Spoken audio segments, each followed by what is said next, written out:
We're starting off here in the shade. We're in, that's a little Sony, probably trademark beep. Hopefully they don't get us for that on copyright infringement on YouTube. But we're in a 96 Fiat Panda 4x4. Cool little car. Has about 58,000 original kilometers, or original miles, 94,000 kilometers, conversion is 0.62. We'll start her up. We found everything to be working in here, so it's been a 4-wheel drive. We went out and tested. If you look on our social media, we took it out in the sand. You know, the wipers work. Your mono wiper, which is cool. Someone's taking care of this car.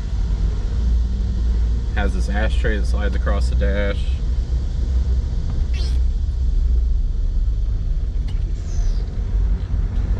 I wrote up the maintenance, but I think timing belt's been done recently. It was labeled, it showed up. There's another Italian car. Owned a Maserati. This is by far a superior automobile. That's not a joke.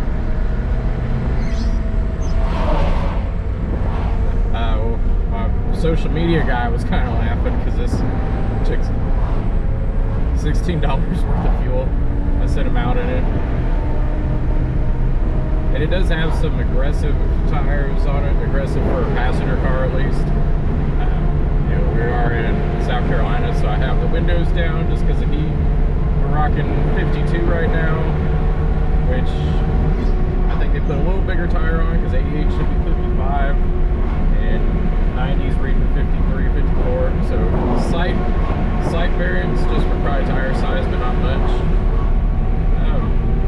You'll probably have a 54 horsepower, and I can't remember the torque rating, but it's not overly numbers you think of as being ungodly. This thing's so strong. It gets up and it moves. The pedals are tighter together than you'd assume. It's when you first get in it, more reminds me of the Lotus I've had. You know, something where it's Italian. You know, they're keeping the pedals together. You need race shoes on, not quite. I have really big, wide feet, and in the words of my European friends, I'm wearing slippers. As in sandals for the test drive.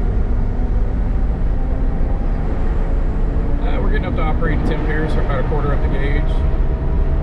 Like I said, we're running 4th gear, 50, 100 kilometers. It just has a good feel to it. Horn works, the lights work, the blowers work, the flashers work, the rear wiper, there it goes, it works.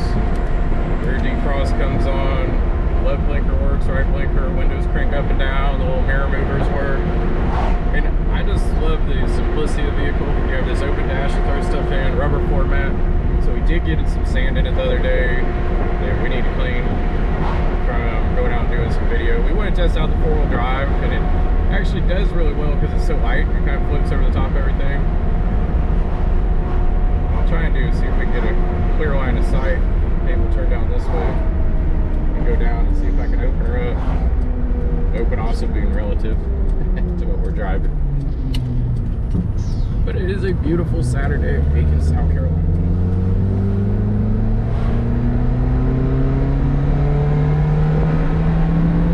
And I'm probably 80% throttle. I'm not burying it in the floor, but we're at 50. They say it's very drivable. It's I would say better than old diesel G-Wagons and the W123s. I'm running 65 and I still got pedal left. Pushing her, there's 70. Right there.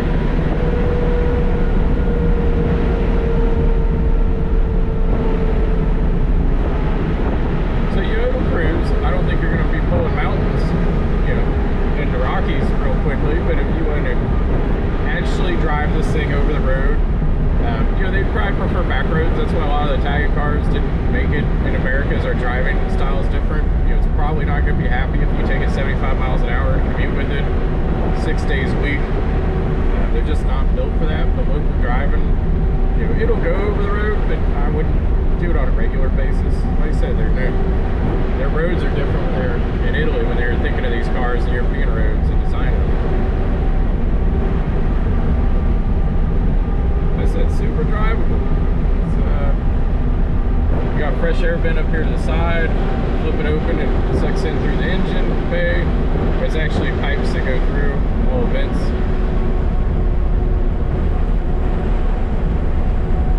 Has a grill guard up front. Has those little baby wheels and tires. They're slowing down for the railroad tracks. They made a ton of these things, so there are a lot of parts available. It's not like it was some rare, low volume, oddball manufacturer. Fiat's still around. But if I was getting at earlier, the oil was clean when it showed up, the air filter was new. Yeah, undercarriage is in good shape. So all in all, the car shows well.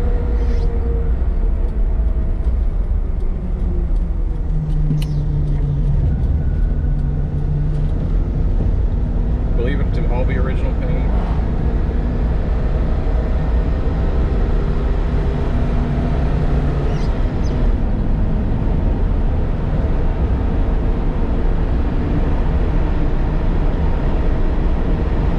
I like it. I want to buy more of these. I want to do a rally, do like 8 of them. Instead of supercars, do a Panda rally.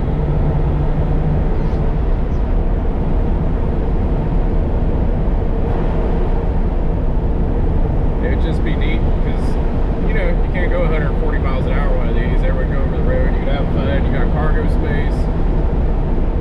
It's comfortable. You got some retro vibe interior.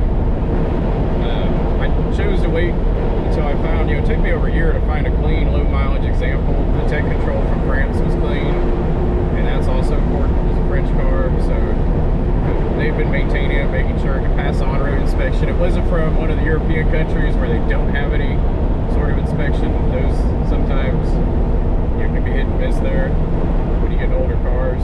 So France, you know, Germany, Belgium, Netherlands. I like some of the southern regions of France because it's dry climate and they have some tech control. I think this was from Rhode Alps. It's the 1.1 liter. So later the Fiat Pandas, they went to a little bit bigger motor. It's fuel injected. I believe the earlier ones are carbureted. I'm not a Panda expert, so don't quote me on that. But I had a Uno Turbo, and this thing runs better. Uno Turbo is great. It stayed local, but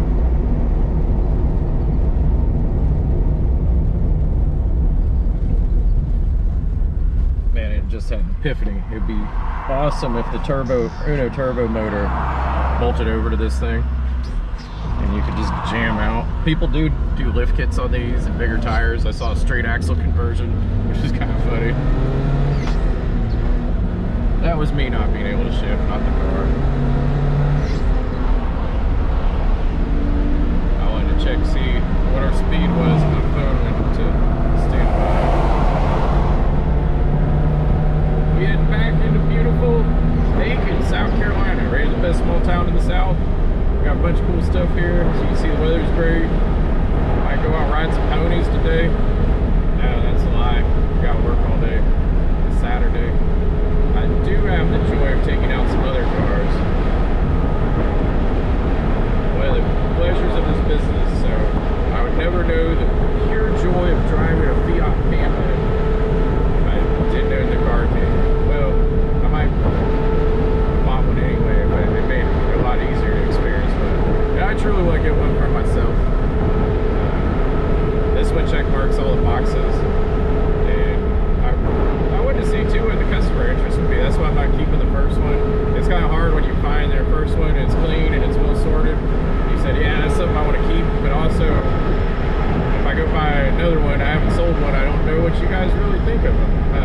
Customer feedback has been great so far, but you know, they sell still pretty strong overseas, a strong dollar amount, and then the exchange rate, then you gotta import it, and then you know, you gotta service it, detail it, clean it, market it, the whole thing that adds up on you. So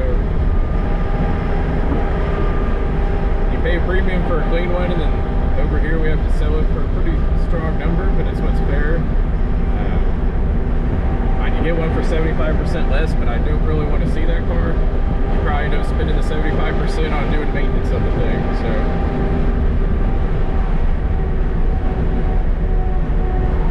So yeah, Car Cave, Aiken, South Carolina. Our Fiat Panda. www.carcaveusa.com, 803-262-4742. My name is Chris. If you need anything, give me a holler.